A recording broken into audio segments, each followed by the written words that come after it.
back to Comedy or Worse. I'm here with a very special guest, Joey Southworth.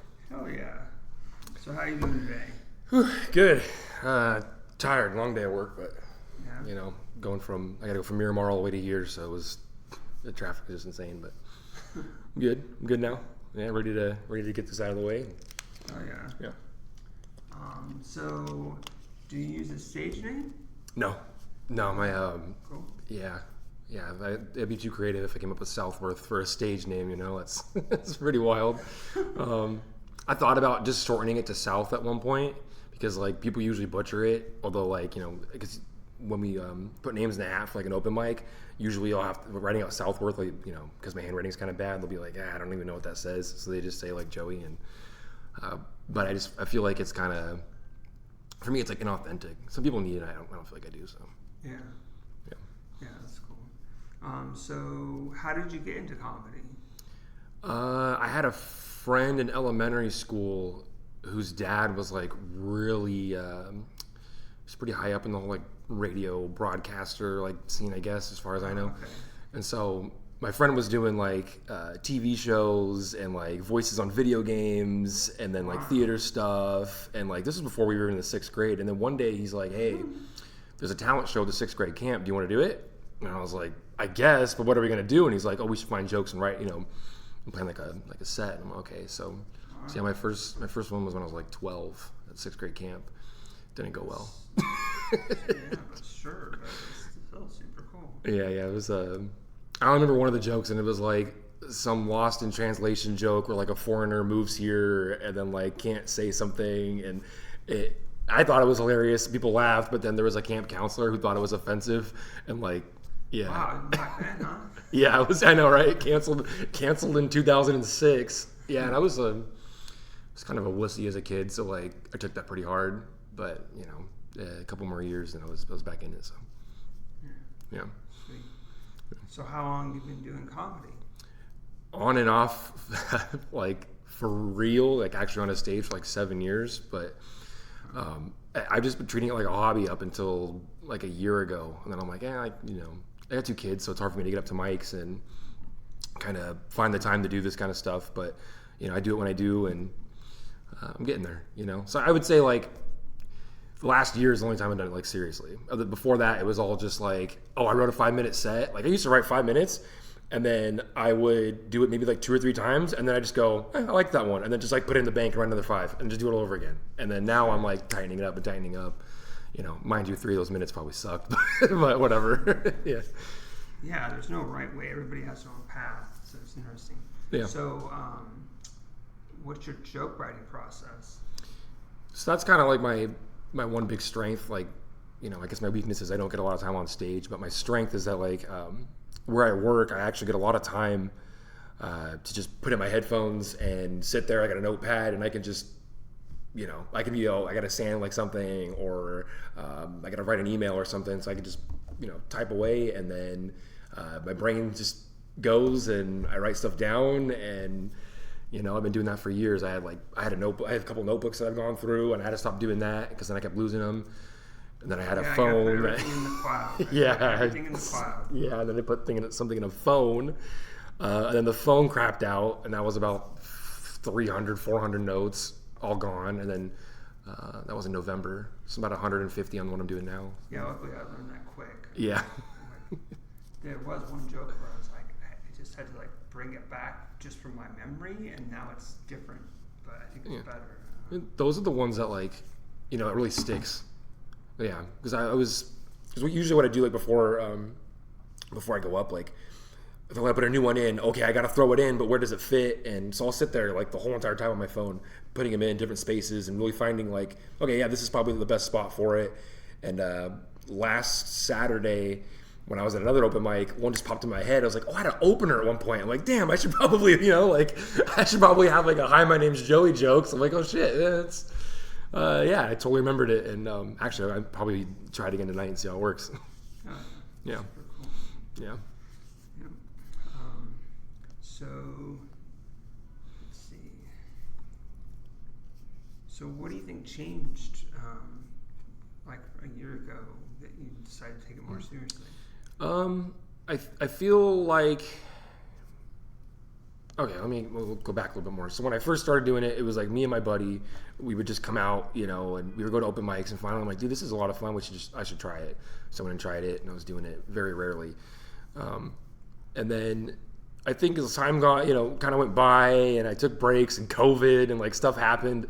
It wasn't until I had like really like sat down and been like, damn, you know what? I'm like wasting potential here. Like I really am. And especially once I started getting like I did some writing stuff, and things like that, where like people were kind of wanting me to do it. I was like, well, shit, I should probably actually, give it a shot. And, Like who's wanting you to do it?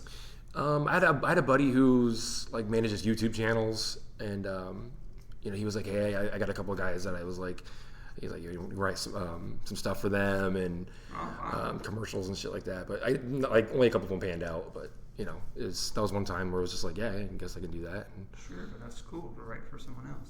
Yeah. There's opportunity in a lot of aspects. Not in writing though. Like I guess right now the big thing is kind of like just doing TikTok skits and stuff, and I'm thinking about kind of branching out and figuring out how I can fit other things into my schedule. Because like I said, I have my kids, so like Mondays, Tuesdays, although not this Tuesday, but Mondays, Tuesdays, Wednesdays, like I'm never gonna be able to ever do an open mic. And Tuesdays are big. Tuesdays are really big out here. So I want to find something else I can kind of pivot into and get some reach. See how that works out. Oh yeah. Yeah. Super cool. So who is the funniest person in your life right now? Oh, geez. That's one of those ones where your brain immediately goes me, and you're like, don't say me. Yeah, that's a tough one. I would say a little bit I guess the last question being, or my answer being that I was kind of getting back into comedy because it's like a wasted thing.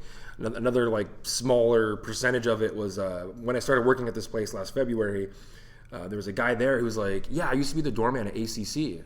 And I was like, oh, do you do stand-up anymore? He's like, no. And I was like, well, shit, dude. I'm like, I'm going to go up pretty soon. You want to go? And he's like, yeah. And so me and Mike Cabio, we worked together. And it's interesting. I mean, he's hilarious. And he's kind of like one of the only people I've talked to in a long time where where he's making jokes and I'm like, oh, I better step my shit up because like this guy's over here like lighting it up, and he definitely like draws in attention and stuff. He's hilarious and like has a whole different like just raunchy aspect to him that I never really got into until recently. So like, it's like he challenges me too. So yeah, I'd probably say Mike's probably up there. Yeah, that's super cool. Yeah. So I asked this of everybody. I don't always remember what the answer is. Yeah. Oh, I think I might. When did we meet? A long time ago. Actually, you were probably just. You've been doing it what, 5 or 6 years? Over 6. Over 6. Okay. Yeah. This is your 7, I guess. Technically, I wouldn't say that because I don't do it like I have 7 years under my belt. I do it like I have 6 months. Sure. Oh yeah, it was definitely hard to do during lockdown. I got to do it a couple times. Yeah. That's actually my first set at ACC. Like, was in the middle of the street. They just put a stage there, and like nobody was using the street, so they were like, "Yeah, fuck it, we're just gonna put a stage." What's his Nathan? What is his Nathan Donovan? Donovan. Yeah, okay. His 2 first names really fucks me up. That's the tism in me. He was doing the host, and he like nobody was coming out, so he had a bunch of pizza, and I'm like, shit, I should go up. If I go up, I get pizza. And like, yeah, I did it, and it was really cool because everything you said echoed through the streets of downtown, and it was dead silent because there was no cars, there's no ambulances, there's no like nothing going on, and yeah, it was a little surreal. My jokes sucked, but whatever. Not a single one of them survived, even my memory that night that I can think of. And so yeah, sorry, I messed up. What was the question again? I completely right turned. Oh yeah. When did we meet? Okay.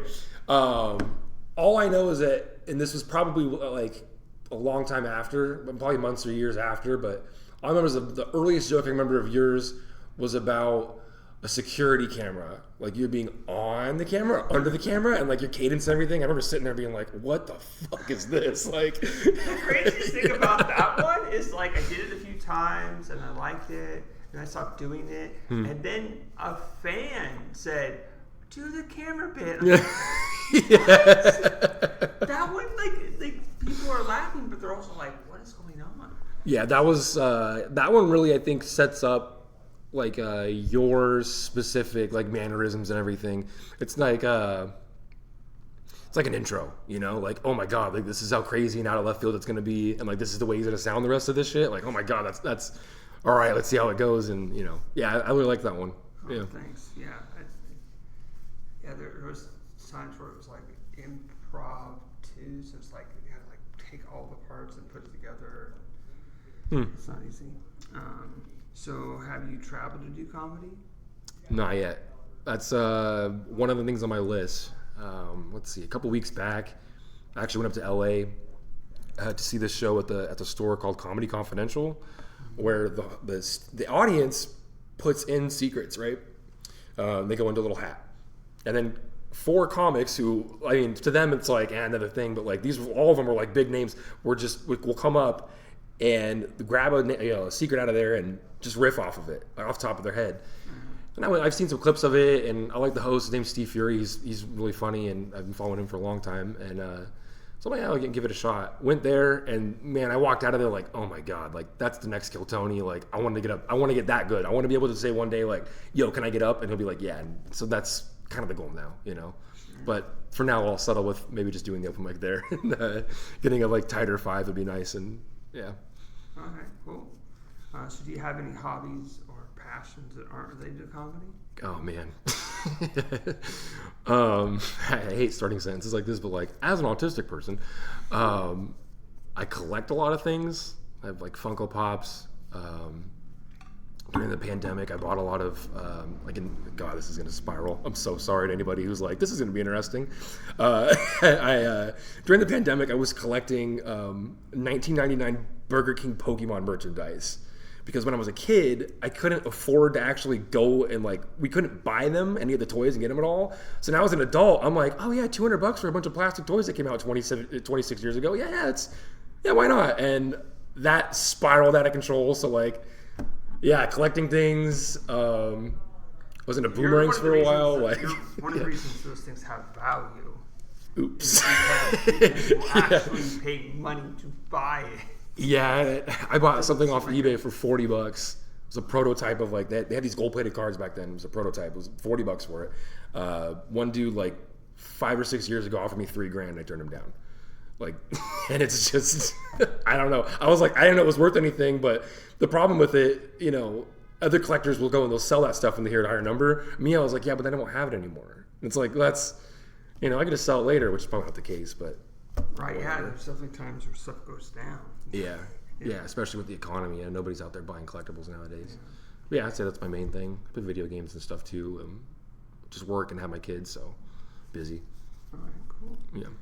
So do you wish you started comedy earlier or stuck with it? Stuck with it's probably more of the case. Yeah. I feel like back then I had a little bit more time, especially in the early days, because I didn't have any kids for the first, my first year-ish after I'd started. So it's like, man, I could have just done every night if I wanted to, Me and my ex could have just went to everything and, just do that. And then now it's like, crap, I can't go up on Tuesdays, So where was your very, very first mic? Technically Lestat's, actually. Back when they were doing the open mic in 2017-ish, I think. But I did it once just because I was going there and watching it for a year and a half. And I'm like, okay, sometime went by and I'm like, you know what? I'm going to go there. I'm going to do one set. And then I'm just never do it again because I always just wanted to not sit in the audience and idolize. I wanted to actually be the person who's up on stage. Right. Did it once. Then a couple years later, 2 years later, I did ACC during the pandemic, like I mentioned earlier. Okay. Yeah. I see. Cool. So you already kind of talked about your goals. What is your favorite joke? It could be anybody's joke. Oh, I'm an anime person. I love it. I love One Piece. We're getting into some real juicy stuff. It's 1,150 episodes in. So I love that. I'm not much of a true crime person. I don't know why I'm telling you the shows I don't like. No, what's your favorite joke? Oh, I should show. Wow. I knew that. Everybody caught that. My favorite joke. Oh my god. I like. Okay. God, Dave Attell did this special last year called Hot Cross Buns, and I went into it thinking hot cross buns. He's gonna tell a joke about hot cross buns. You know, everybody plays that on the recorder. He goes the entire I don't know. It was an hour and 56 minutes or so. It was some long set basically without ever mentioning it. And then he ends the show, and you're like, well, what the fuck does that do with hot cross buns? Well, then he goes, he talks about how, oh, you guys know recorders and having to say hot cross buns. Everybody look under your seat, and everybody reaches under their seat and pulls out a fucking recorder, and they all play hot cross buns. And then, due to the fact that it was X amount of time, Netflix was like, oh, we need to add a little bit more. So he just made the entire 7 or 8 minutes after that him just playing hot cross buns around San Diego, and it was just the funniest. It just says a disclaimer, Netflix said I could have this be an hour and 56 minutes. It has to be 2 hours and 5. So here's 9 minutes of me playing the recorder, and it's just way to just waste their money. Yeah. And by the way, phenomenal special. The best one of last year. I listened to probably 4 or 5 dozen, and nothing beats that one. Yeah. So do you have a favorite fan interaction? Either you were a fan of somebody or someone said, oh, great set. Was somebody talking to me? Either way, you were a fan of a comic or someone from the audience told you. I guess this is a comic, sort of. It's a funny person. Counts in my book. Sure. So I went to a concert up in LA. It was Portugal the Man and some other people at the Hollywood Bowl. And when it was over, we were leaving, and one of the during the show, somebody had ran out and done a song, and it was Weird Al, and I was like, what the hell is he doing here? It was super random, just played and then got off the stage. So when we're leaving, I'm like, oh, he's still here somewhere. And as we're walking around the back, there's actually a fenced area with a bunch of cars for all the, so when they get off the stage, they can just get in the car and leave. And I'm like, oh, he's probably going to get out and walk around the cars. So I'm looking, and yeah, a little bit. It's Weird Al. If you don't stalk him, what are you doing? So I'm walking, kind of walking past. My friend's like, nah, let's just go. I'm like, all right. So I turn and look, and he has the most distinguishable hair that's ever existed on this planet. And all I see is his hair from a distance. And mind you, I was on more than 2 substances, and past 2 is when you get into the dangerous stuff. So I was like, oh my god, I gotta go talk to him, because he wasn't getting in the car. He was leaving the cage and just walking with everybody else. So I ran up and I threw my phone to my friend, and I'll take a picture. And it's just me aggressively grabbing Weird Al, and him with a questionable am I being kidnapped? And yeah, I had almost a tear in my eyes. I was walking to the parking lot just with my phone out, oh my god, the picture just lives on forever. And he was nice, because I posted it on Instagram, and I said I love this photo. Oh my god, I met Weird Al, and also Weird Al. I tagged him sorry I grabbed you, and he just put a haha react, and I was like, okay, hey, he saw it, so he's not gonna sue me. That's good. Yeah. That's cool. Yeah. What's your favorite place to do comedy right now? Oof. It depends. If I'm trying to try new stuff, it's mic drop. The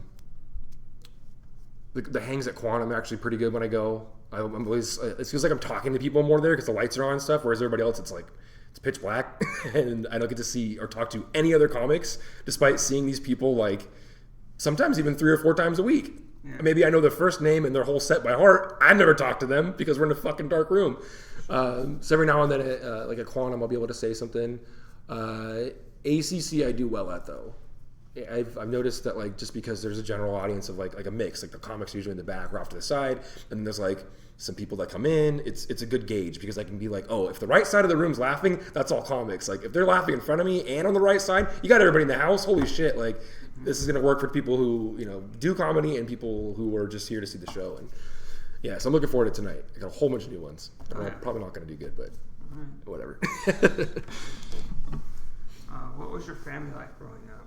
Family like growing up. I'm gonna start repeating the questions because I fucked up that one earlier. My family like growing up. So I grew up in Section A, if I got the right number. So it was fixed income housing. Me, my mom, my sister. I mean, we didn't have a ton.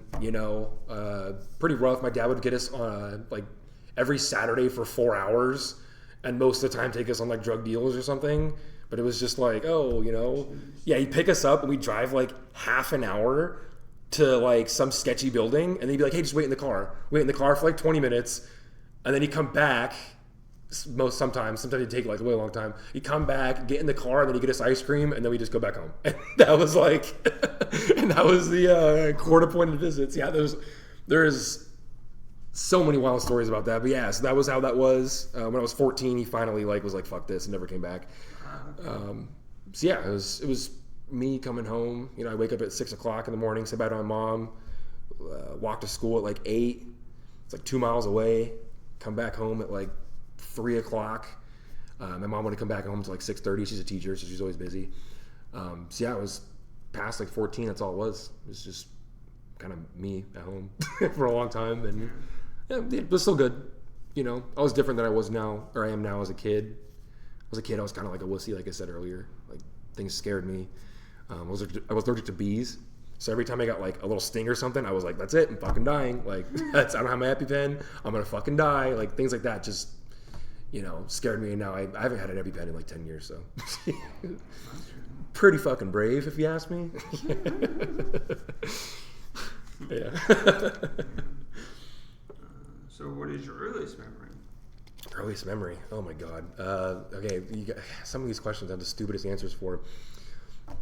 When I was a kid, I was riding my bike, and there was a cat, and it was stuck like under this like branch. I know you were thinking like, oh, it's like my family. No, there was a cat stuck under this branch, and I went to go get it, and it hissed at me, and it scared the fuck out of me. And now whenever I ask myself, what's the oldest memory I have? I'm like, yeah, when I was 3 o'clock, this cat hissed at me. Or 3 o'clock. Jesus Christ. Remember some time, too. Please delete that. No, leave it. It's funny. When I was 3 years old. When I was 3 years old.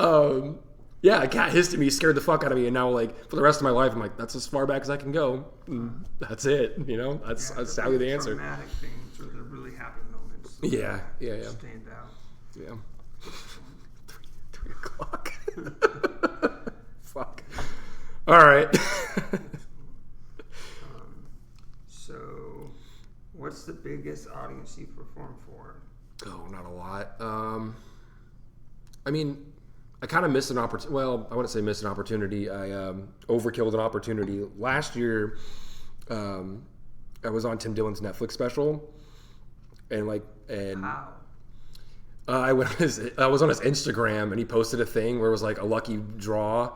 And so I got it. And then you had to like write an email and stuff. So I wrote an email and like talked to this lady. And it was like back and forth. I didn't know if I was going to get it. I don't know if I was going to get it.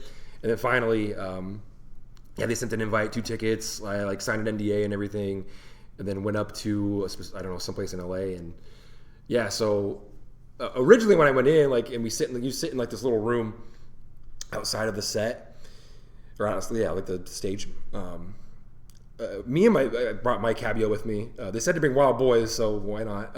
We were just sitting there like just cracking jokes, and like everybody else there was super normal and tame. And I wrote a joke that I still use today while I was there. And then when we were going in, they were like, hey, there's a bunch of signs that you can write.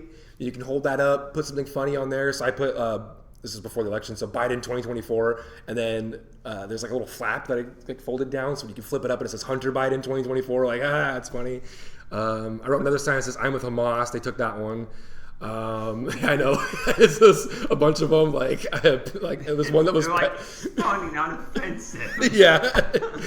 They're like, oh, he's gonna ask you questions. Like he might ask something about the election. Like, hey, give me an example or like a current thing. So I wrote, or off the top of my head, this joke that I still use today, which is about like Palestine and Israel. I said it, and the guy was like, "That's fucking hilarious." He's like, "We're gonna put that in.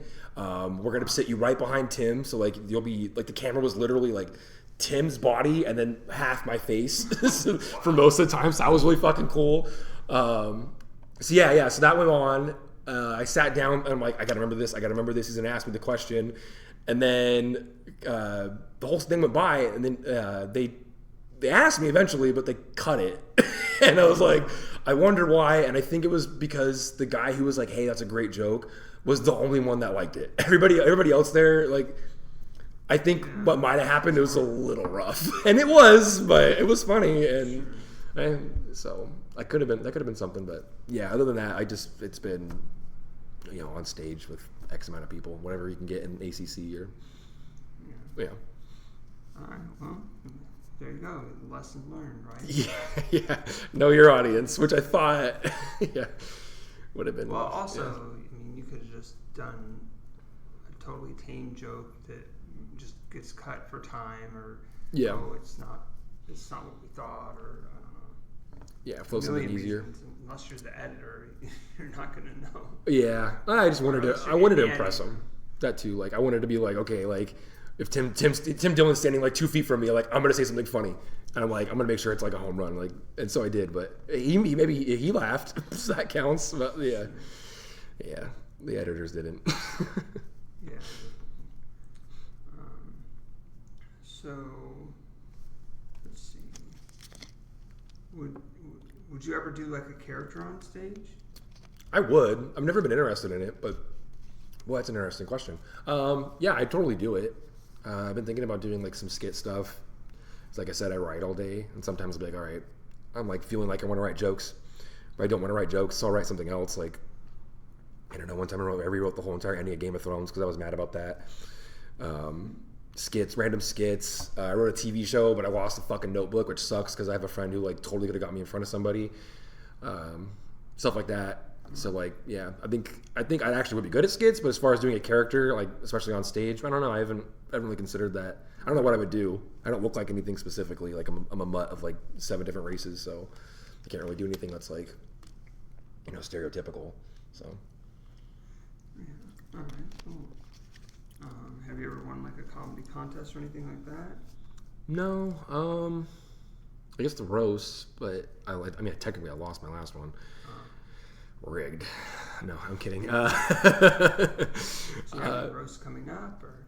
No, actually, Gordon was like, "Hey, you need to find somebody when you get you on the next one," and I'm like, "I don't talk to anybody. It's like only people I talk to is like Eric Thornquist, Annie Isaac. I talk to her every time I do their mics. I'll say hey to like I say hey to you every now and then, but hey Aaron, just do like a fist bump. And Mike I talk to every day, but me and him kind of, I don't know why, but we've just been like, I don't want to roast you, man. Like we got to work together. Also, we work with sharp objects, so like I don't want to, like if it's too rough. No, I'm kidding. We're peaceful individuals, but yeah. So like I guess I did a roast battle. I've done 2 of them. First one was against Danimal. That's one of the ones that doesn't get you into heaven, but oh well. And then last one was Eric Thornquist, and I didn't win that one, so I guess it's as close as I can do. Best answer I can get, All right, cool. What's the worst thing about comedy right now? Holy shit, I'm gonna lose some friends over that one. It was a little bit heartbreaking going to. Okay, look, first off, the San Diego scene is great. I love everybody here. Everybody's super nice and super welcoming. Because I got to preface this, because the rest of this, not nice. I went up to LA recently, and I was like, how was the Comedy Store? Because in the grand scheme, or like the zeitgeist, people have been like, hey, LA's rough, blah, blah, blah. People are leaving LA. I don't know what the fuck they're talking about. There's like nothing but murderers walking around that place. And like, goddamn, like the caliber and especially there's like an aura to it almost. Like you walk there and you're like, holy fuck. And obviously I feel that like same sense here sometimes, especially when I go to like La Jolla or like ACC, because it is kind of like, there's a little more established places, and they're really good at their comics. So obviously you want to do your best when it comes to doing your open mics there. But seeing how it is up at the Comedy Store over there, I'm like, holy shit, it's like, it's dog eat dog up there. And then down here, it feels more like a kennel. Take that as you will. Anybody listening or watching, like, I'm not going to elaborate. That was a really good analogy, but in a nice way. LA is, like, there's a whole industry that feeds off comics. Mm-hmm. And in San Diego, a lot of the people are trying to treat the comics as the talent. Yeah. And not take advantage of them too much. Yeah, and to also not gatekeep. That's a positive note. You're not being gatekeeped here like at all. So there is gatekeeping, but it's hopefully trying to just not set people up for failure. If you get an opportunity that's past your level, you're just going to go and more likely fail. Yeah. It's just bad for everybody. Yeah. Don't take anything you don't, Yeah, you're not like I couldn't do 15 right now at all. So please don't give me a 15-minute set. Like, yeah. Anyway, let's see. So do you enjoy watching other people work on jokes or? Work on jokes? No. Because the problem is I was talking to somebody at a open mic like months ago, and she had a notebook and she was writing on it and No, I mean like showing me do the suggestions. same joke over and over. Oh, and okay. See them like figure it out, make it a little better. Yeah. Oh, I love that then. Okay. Yeah. I thought you meant more like the process. Like I always try to punch up. I feel like if they want me to, that's cool. But like if not, I just like back up. Yeah, I've seen some people evolve. I've seen some people go from like this is their first mic, and maybe I was like not going to open mics for a year or like 6 or 7 months, and I come back and I'm like, oh my god, like this guy, like that's happened a couple times where I've gone up and like fist bump a dude and been like, dude, I saw you like when you're like, oh, this is my first mic, I don't know what I'm doing, and I'm like, dude, we're 6 months down. He's like, yeah, I've been doing it, 5 or 6 times a week, and like. He had this one joke that sucked, and then he's punched it up, and I'm like, I didn't even know I could, I didn't know you could go anywhere with it, and you totally spun it. Like, that's happened a couple of times. I'm not going to name names, but there's a lot of people like that out here that since I've been going to open mics for a long time, that have really done that and impressed. Yeah. So, That's cool. For what it's worth. Sweet. Have you ever been in a car accident? Yeah. I bought a new car in October. Oh, wow. Yeah. And then before it was even a month old, some guy was half asleep on the 15 and just swerved over into my car. He was not from here. He does not have his papers, did not have insurance, racked up like $2,200 in just the tickets alone, tried to run, like just a whole bunch of crazy stuff. And now my car is not fixed still because you can't find somebody when they don't live here. So, yeah, at insurance. Was he caught or? Yeah, he was caught and everything. Yeah, and they did a whole police report. The thing is like, then they have to go off my insurance, which I'm a good enough driver, but like it didn't hit the, goddamn, I went to school for insurance, can't remember it. It didn't even hit the whatever fucking limit or the whatever amount before they start covering it. So the guy was like, when I sent him the fucking, sent him the pictures, he was like, oh, it's like a minimum of like $2,500, but that's like, I don't know, he's like almost 2,000 is what we got it quoted for. So until you hit that 2,500 mark, we're not going to cover it. And I was just like, well, fuck, what is the point? Like, I was telling him, like, dude, like, I got hit, I didn't hit somebody. If it was me hitting somebody and you told me this about their car, they'd been like, well, you're right, because, like, I was the one that did it. I didn't ask for this. Yeah, not to slander Progressive, but was not stoked Doesn't about sound that. very progressive. Yeah, it's not progressive at all. But, yeah. Oh, well. I'll fix it eventually. But the car's still drivable?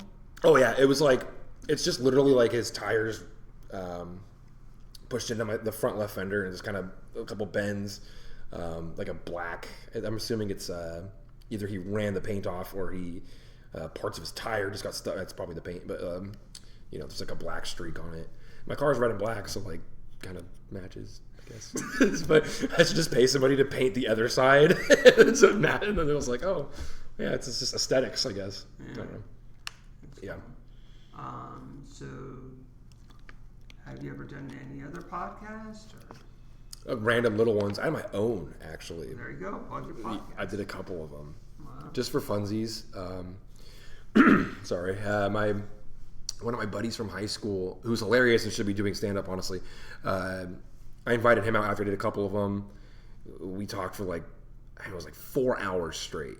And I was like I clipped like 2 of them and then posted 2 hours of that. Did like a couple solo ones that were funny, just about random stuff. I don't even know why I stopped. Like, I liked doing it. Yeah. And then I had another friend and she was trying to get stuff together to do like a magazine and like a editorial thing, kind of like an Instagram, but like page, but not just like posts, obviously like a podcast and a magazine. And so she had done a couple, and she had a couple guests on there that actually like, somebody whose son like committed a crime and got wrongfully convicted was on it, like stuff like that. And she's great. She's hilarious. But yeah, I did that podcast a couple times, and that's it. Uh-huh. Again, yeah. Shit, I might do another one. I might get it started now. Yeah, that's good. You've inspired me. Nice. Yeah. But let's see. So, how do you feel about social media? I think we underestimate the value in it. Especially like recently I've kind of realized or thought about this, especially when I was saying like, I want to do skits. I think we've gone from, okay, you're an open mic, kind of person. And obviously this is still solid in stone and like it's solidified, but I think the way of moving up isn't unilateral anymore, to put it positively. It's not just, okay, you're doing an open mic, you're doing a 5-minute set, okay, you're moving to 10, 15, you're headlining, somebody brings you on tour eventually, and then like you pick up steam and like one of your jokes goes viral, and then like, or you go on Kill Tony and you kill it and you've been doing it for a while, so you actually can like follow up. Like I think there's just way more avenues, which I should have just left Kill Tony out of that last sentence and just saved it for now, but there's way more avenues to go, and so social media plays a huge part. Like the outreach is huge. You never know when you're going to blow up. You never know when something's going to take off and go viral, and it's part of the game now. Like podcasts are part of the game now. Yeah. Name a comic who doesn't have a fucking podcast other than Mark Maron, but oh wait, he does have a podcast. Yeah. What the fuck? I don't know. I was trying to think of one off the top of my head, but then I'm like, wait, I think he does have one. Yeah. All right. Cool. Damn, it's in there. So. Yeah. Is there anything else you want to talk about? We can talk about anything. We can make this go as long as you want, dude. Talk about anything. So, what do you think time is? Time. We measure it based. Okay, holy crap. Okay, if you're gonna do this, we measure time based off of like the movement of atoms. If nothing moved, then time would technically freeze because we're not able to observe it. You're looking for a joke. Sorry. No, there's no joke. Okay, it was no. Yeah. So, what about the theory that time and space are really just one thing? They're not separate things. It depends on like I think everybody has like a worldview, that's based in like religion or like where you're from, and then everybody also has like a universe, view based off of your like disassociating into a wall thoughts. Like usually what I do, like sometimes I'm just doing nothing. I just think about these kinds of things. I don't think they're correlating at all as far as like space and time. Well, okay. Let me ask you this. Okay, there's studies that have shown that time is relative, and not just like going the speed of light or whatever. If there's experiments where they would flash this number so fast you couldn't even see it, right? And people would guess what the number is. They get it wrong because it's like between 1 and 100, so they would get it right 1% of the time or whatever. Or they would flash a symbol. Right? I'd have to look at the study again to see what it was. And then they would drop you into like a trampoline, but from high up. And by the time you're about to hit it, they would flash it again, and then they would ask you what was it? And because they were traveling faster, their perception was they were able to actually see it. Like a heightened senses, or do you think it's more? Oh, yeah. Well, it's also the theory is like, is it adrenaline? Is it but it shouldn't be adrenaline too much because it's not like you're thinking you're gonna die. Yeah, time doesn't slow down enough for you, physically to see it more. Longer. Yeah. So that's exactly what it is. So your perception of time is based on how fast you're moving. I've always been a proponent of if there's no life forms to sense time, then obviously it still exists, but does it? Because like if nothing is able to observe something, that it shouldn't be possible. I don't know. I have a lot of like batshit crazy like universe and time theories. Existed before there was any intelligent life. Yeah, but like since time was moving. Yeah. But before the universe was formed and created, was there time? Yeah, that's where I throw my last, well, if anything wasn't there to observe it, Right. Yeah, that's kind of my. But if nothing was moving, then in some ways time didn't exist. Yeah, because that's how we perceive it. Technically moving. I mean, even though technically time could still exist, there was nothing for anything to change. So it's almost like it didn't exist. Ooh, zero time is a quantifiable amount. Huh. Okay.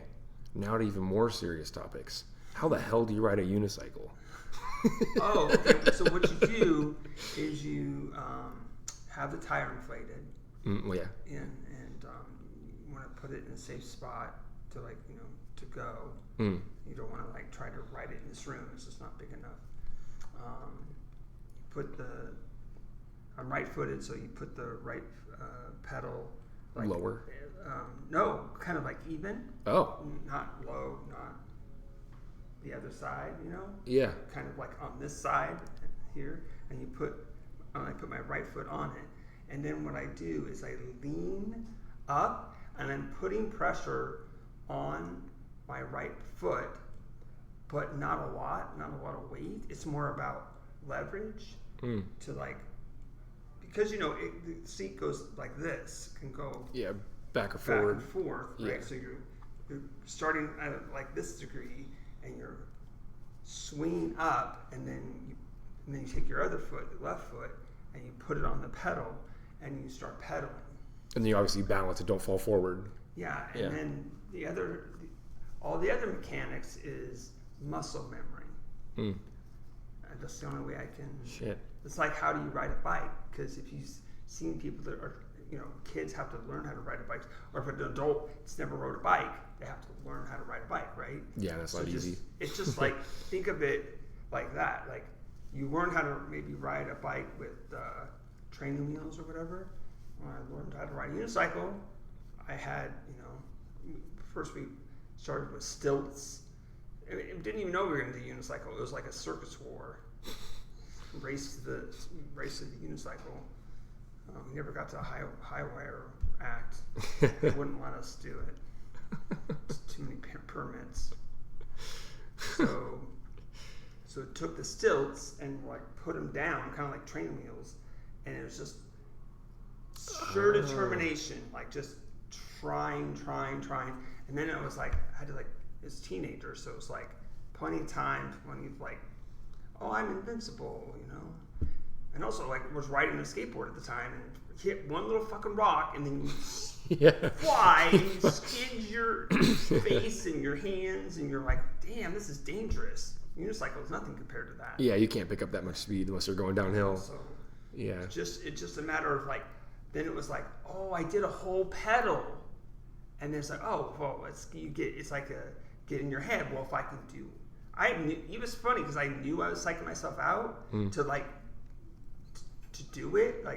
I'm if I could do one pedal, I could do two pedals. If I could do two pedals, I'm there. So just keep going and just keep going. Little steps. It's just muscle memory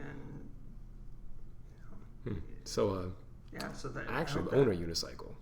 You actually rode a unicycle? And I own one.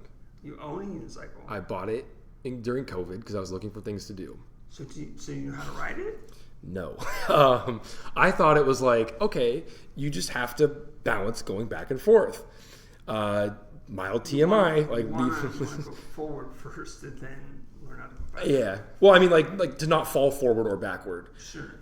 So then I found out sitting on just the seat, really uncomfortable. And I would assume for both genders, probably more specifically for males. So you got to make sure that you don't want to clack your pebbles or anything. I wouldn't recommend learning how to ride a unicycle as an adult because as a teenager, it's just I don't know. It's hard to explain without getting too graphic. You just use your imagination. It's you just kind of build up a tolerance for it, right? Maybe if you ever had people punch you in the balls a bunch of times, your other peers, it's kind of like that. Like, which don't condone it, but you yeah. gotta take breaks, and you know what I mean. Like, Yeah, also, it's like a callus. yeah, and also like, you know, you develop things like, oh, let's do a trick, and it's off the seat. And if you're riding your cycle off the seat, then you're not squishing your balls, you know. Yeah, it was a struggle to not put a lot of pressure on my guys. I did manage to get a couple feet, but then I don't know. Now it just sits on my patio. Like I haven't used it in forever. My COVID hobbies were far and few between. Boomerangs was like another one too. Yeah. I would go out to the park. Nobody was there, so like you're not gonna hit anybody. Yeah. You're not gonna hit any kids. I just take the damn thing and throw it 40 or 50 times of it not coming back, and it just rolling, eating shit, and watching your like $30 investment smack into rocks kind of hurt. But then after a while, you know, and you watch a couple YouTube videos, you see it, and then like, all right, you put your palm right here, and you hold it this way, 90-degree angle, you throw it and let go right about this point, and you keep doing it, then it starts fucking coming back, and that's when it gets scary. You know, because you're so used to seeing it not coming back. You're like, yeah, it ain't gonna, you know, I'm fine. It's safe. 200 yards of me having to walk to go fucking pick it up. And then it starts coming back, and you're like, no, hang on. I didn't bring any gloves or anything. And it was solid wood. Like, the thing was plywood that this guy had made out in, like, some random state. And, yeah, it's like some little craft dude off YouTube that I saw when I was just during COVID. So, yeah, that was right before. And then COVID came around. I wasn't even going outside at all. So then I got indoor boomerangs. Have you ever fucked with indoor boomerangs before? Those are way better. One, they're not as scary when they come back. Sure. Two, they're made out of foam, so you're not going to break anything. And three, if you hit kids, you're not going to get sued. So it's like really nice. That's cool. Yeah, I got to the point where I would sit on my sofa, like on my recliner, and I could just sit there and go like this and throw it, and then just like grab it and just watch TV and like, you know, fidget spinner, but in like 3D. You know, just grab it, throw it, and then I do tricks. So like, if I threw it really hard, it would go behind me and come around and land like right on my lap. So just really hard, just sit there, right on my lap, like every single time. Cool. Yeah, those are cool. I gotta buy another one of those. I lost it, like threw it off a balcony or something. I don't know where it went. It's gone. Yeah. What about juggling? No. Past 3 is almost as scary as a boomerang because I'm like, once you start getting it, the panic sets. No, I'm just fucking with you. As long as you juggle 3, that's juggling. Yeah. Juggling is an odd number, and then, okay, well, 1's an odd number, but it's not very exciting. Okay, write that one down. Now, there was a kid when my dad brought us to Mexico to do a drug deal, going back on my earlier statement, and with some guy who was my uncle, wink, wink, nudge, nudge, looked nothing like me. But I guess he was. He spoke so much Spanish, I didn't get to find out if he was. So we drive down there, do whatever, spend a bunch of money on like steak and something. Got a bunch of like, I got an Onyx Hippo. I still have it's in my bathroom and like whatever. As we're driving back through the border, it's like 2.5 hours of waiting, and there's kids that go around like selling things like ice cream and like, you know, stuff like that. Well, there was this one kid who stole a bunch of balls from a McDonald's ball pit, and I'm talking like. It was okay. This kid was standing in front of our car, and he was holding them in like this weird, like kind of with his arms kind of. I don't know. The audio listeners are not going to understand this, but like his arms are kind of out, like he was trying to give a hug. Like there was that many of them, and then he would kind of quickly throw them up a little bit, and then like just spin his hands like crazy. It was like more than a dozen, just going around in a circle. And I remember my dad swore a lot, but he was just like, what the fuck? He's, oh my God. So my dad's looking for change because he's like, this kid deserves it. Like, that's incredible. And this kid was just going hard, and man, he was making good money. I'm like, I just go in ball pits and cry, but like this guy goes in there and steals the balls and learns a trade. And I'm like, damn. Yeah. That's super cool. Yeah. Yeah, circus. I never really thought about that. There are a lot of interesting skills. You ever seen those people that have the sticks with the plates on them, they spin them? Yeah. Yeah, that's nuts. Yeah. Yeah, it's just a matter of like just repetition, doing it over and over, and figuring it out. Have I ever done plate spinning? No, but some stuff that was similar. Yeah, but you should pick up your unicycle again. Like, you know, have 2 sticks. You know, it's like ski poles, and just kind of give it a whirl. Try to pedal. And psych yourself out. And takes take up a lot breaks, of space. You know, take breaks. Yeah. Switch your balls. Don't hurt yourself, literally. Totally. Yeah. Yeah. Huh. Yeah. When I was a kid, we didn't like obviously I didn't have like access to circus things, but my sister was like super into performing. I went to performing arts school and so did she. So like she was more into like the performing arts stuff. I was not, but there was a swing set that we had, and we would like a public one for the apartment complex, and my sister would be like, "Oh, let's like do a circus act." So then, without even like looking this up, this is pre-YouTube, this is pre-internet. Like, let's figure out how to do a backflip off the swing. Okay. Yeah, we'll figure it out. And now I did it one like 3 days ago. I took my kids to the park, and my daughter's like, "Oh, can you jump off?" And I like jumped off the swing, and she's like, "Yeah." Well, yeah. I'm like, "You used to be able to do a backflip." She's like, "Can you still do it?" And I'm like, "I don't know." And it's like riding a bike, but you don't forget it. Yeah, I did a flip, did some front flips. Used to be able to do a backflip and like do like a little like 360 spin, like.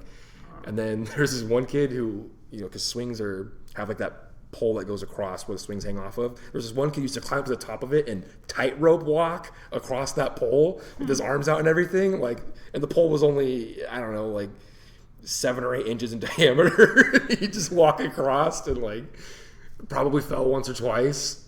Yeah. We were just a bunch of wild kids in those days, man. Yeah, for sure. Yeah. Huh. All right. Got any more questions? What do we got? We're all set? I think we're good.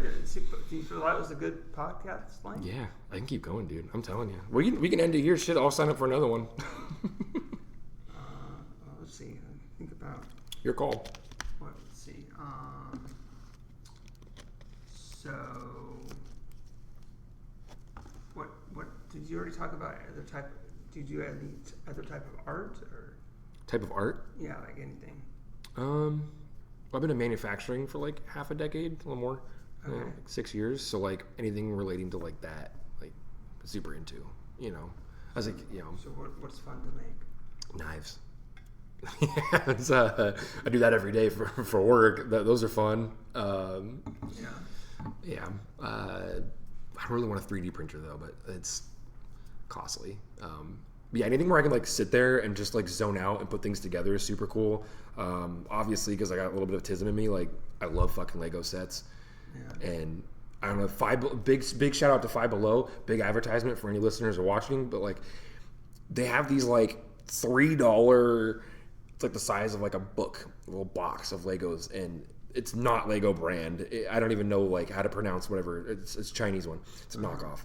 But like I made one that was a raccoon with a plant sticking out of its back.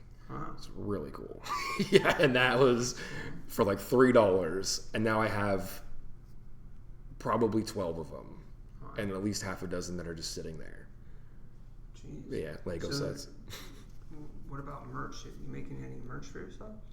No, I don't think I have. I have a fan base, but it's friends. I don't. Yeah, maybe you could combine. Don't get in trouble at work, but make something. Like make little pins or something. Oh yeah. My boss is super cool, man. Like there's been a couple times where I've gone in and been like, hey, I got a big piece of plywood and I had to cut it into like 1 foot by 1 foot squares. And so he's like, yeah, just table saw. It doesn't, unless it's like really crazy because like the machine that I work on is like, I don't know, like $300,000. Wow. So don't break it. Obviously, I'm like most qualified person, to run it, but don't do it outside of work because if it breaks, like then it's on you. And it costs money like electricity and stuff. But yeah, we can do, he's cool with anything. We come in, obviously not, if it's too crazy, don't bring like a whole, don't build a whole playground for your kids or some shit. But like, yeah, and don't use any of the materials. So yeah, I've done a couple things like that.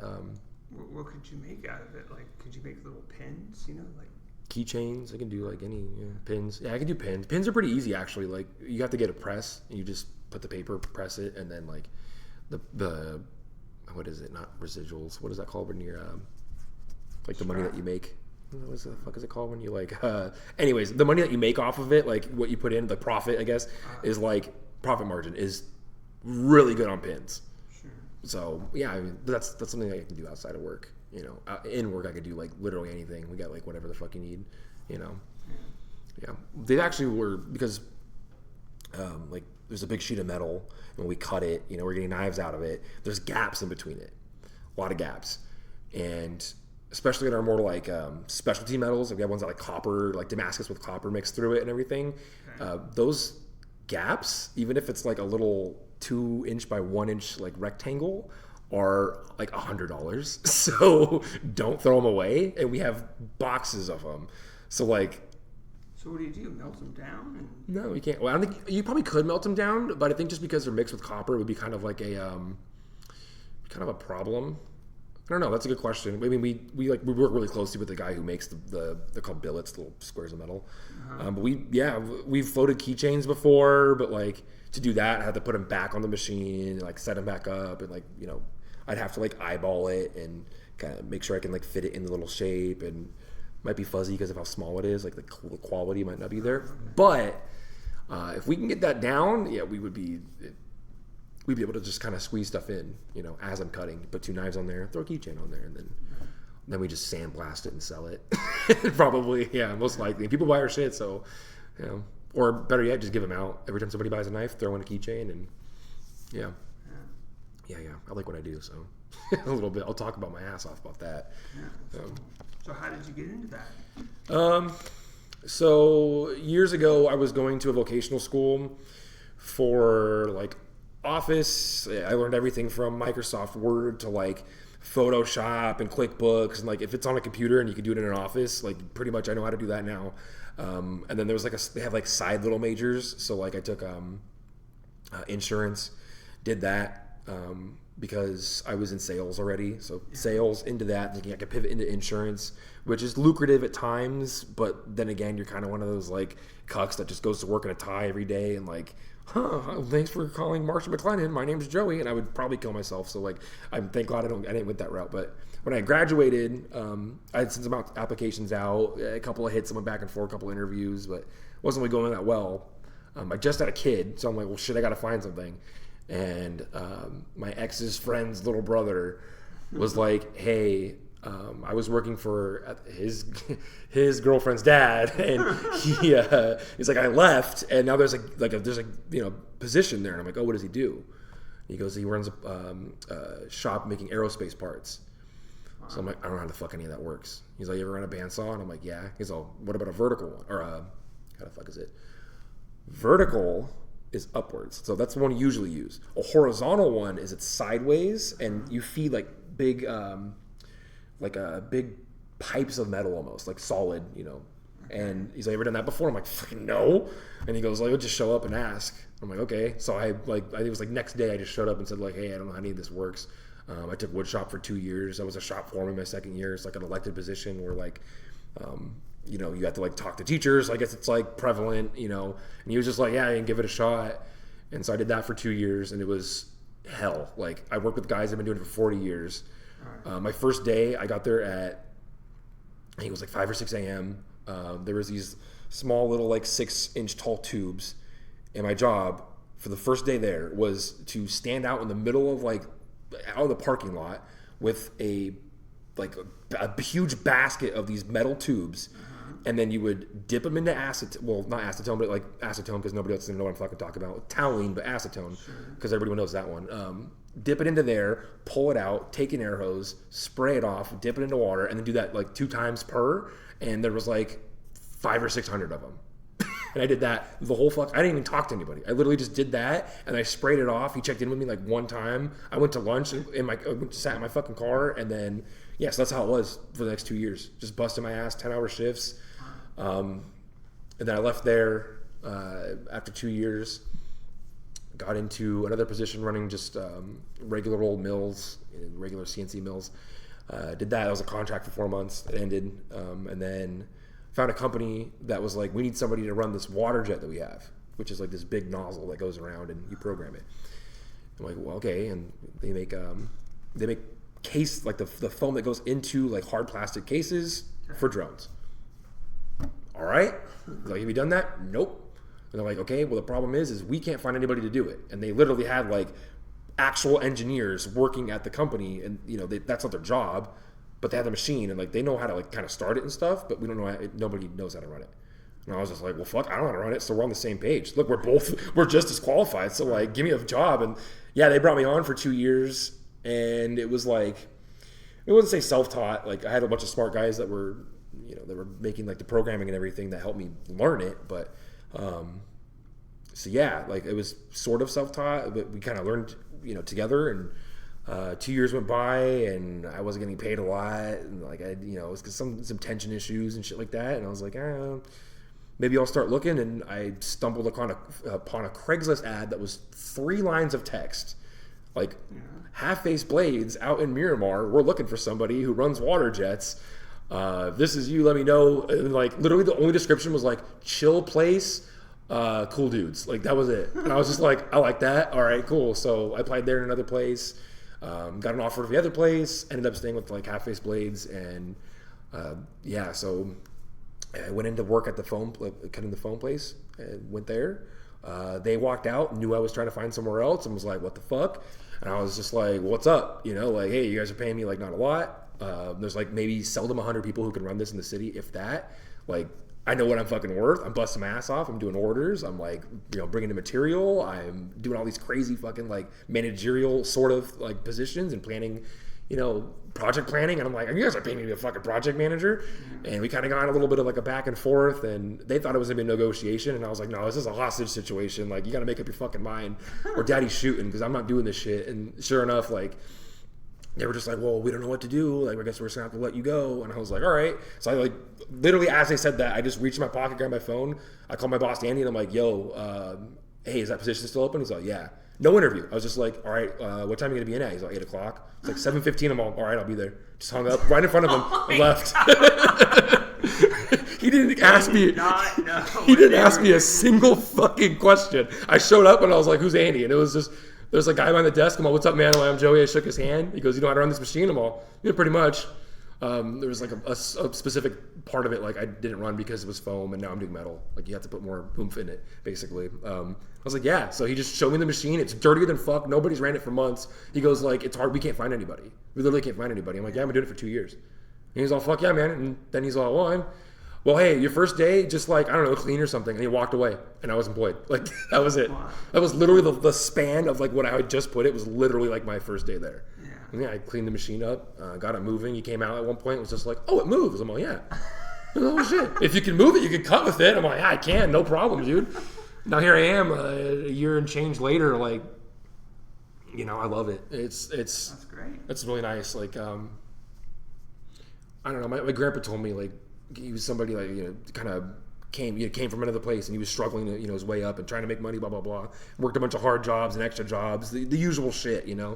And he told me, like, one of the worst parts about his life is, like, for like 30 years, like, every morning I would wake up and I'd look at that door handle and like, I don't want to fucking go there, but I have to. And he's like, I watch myself turn that door handle, like, God damn it. And then, like, I wake up every morning and I'm like, I'm going to go to fucking work. I'm going to kick ass.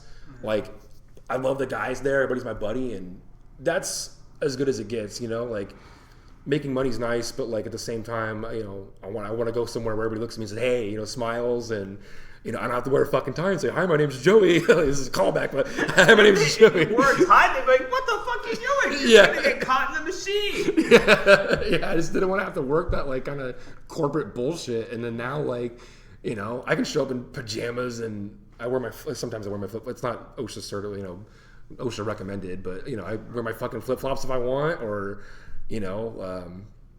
show up and it's like, hey, the core concept of just doing your job, like, resonates so hard there. We walk in, everybody's fucking guns a-blazing. Your job being done? Yeah, hell yeah, okay, you're good. Yeah, that's as much as you ask. It's not like, you work at a Geico, and this is literally a fucking thing. Like, if you work at Geico, they time your bathroom breaks, not with an actual person, but with a fucking camera that literally watches you stand up out of your cubicle and then starts the timer and then watches you sit back down. And I'm not just like bullshitting, or this isn't some shit I saw on YouTube. My buddy works there, and he's like, it's fucking crazy. Like, and I'm like, fuck that. If like I got a shit and it's gonna be more than 7 minutes, like, I don't know what to tell the camera. Like, I ain't coming back. Like, yeah, what are you gonna do? Yeah, time it to where, I gotta go to the bathroom, and then you do it at your lunch or something. Yeah, which is just cruel, because like then you're just wasting time at your lunch. Yeah, like, yeah, it's something that you really take for granted when, like, when you work other places, is like a flexible place. If my kid's ever sick, like, I just send a text and I get okay, cool, man, we'll see you tomorrow. It's not like what are you gonna make this up, or what hours are you gonna fucking do? They're like, no, we understand, like, life happens. You know, I don't have to talk to no fucking HR person about, you know, I don't have to send them a picture of my kid's positive COVID tests, you know, stuff like that. Because that shit makes me just want to, like, I just feel like an ant when I do that kind of stuff. Here I feel like, you know, I show up and I'm just Joey, you know. That's super cool. Yeah. Nice. Yeah, I love it there. Sweet. Yeah. So is there anything else you want to talk about? Well, I do want to get tickets for ACC, so we probably should wrap it up. Yeah, let's head over there. Shit. So thanks for watching, everybody. This has been Comedy or Worse. I didn't do it the first time, my bad. Bye. Bye.